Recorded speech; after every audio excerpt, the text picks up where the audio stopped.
नमस्कार, महातवरी न्यूज में स्वागत है आपका। मैं हूं आपके साथ सोनम। बेटा पैदा नहीं होने पर ग्वालियर में एक महिला पटवारी को ससुराल पक्ष द्वारा प्रताड़ित किए जाने का मामला सामने आया है।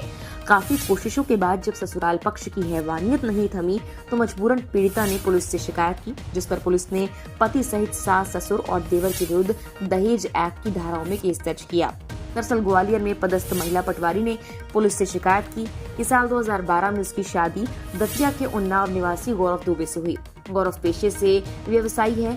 शादी के बाद उसका पटवारी भर्ती में चयन हुआ। इस बीच उसकी 2 बेटी हुई।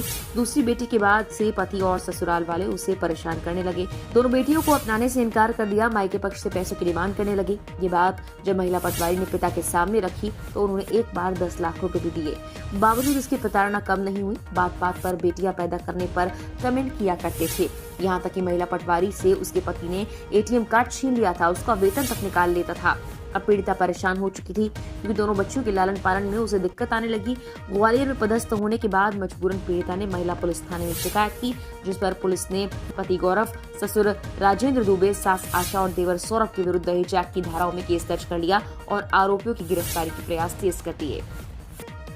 देखिए, एक शासकीय कर्मचारी है, उसने हमारे थाने में एक आवेदन दिया था। उसकी बाकायदा काउंसलिंग भी हुई है। पति के और सास ससुर के खिलाफ और देवर के खिलाफ उसने प्रकरण दर्ज करवाया क्योंकि उसकी 2 बेटियां थीं और बेटियों का ढंग से पालन पोषण नहीं कर पा रही थी। उसकी नौकरी लगने के बाद भी उसका पैसा रख लिया जाता था, उसको प्रताड़ना दी जा रही थी। इस वजह से उसने इन लोगों के ऊपर FIR करवाई है। उनसे उसको बोला जा रहा था तुमने हमारे परिवार का वंश नहीं बढ़ाया, तुमने 2 लड़कियां पैदा कर दी। इस कारण से वो बहुत परेशान थी और उसने FIR दर्ज करवाई।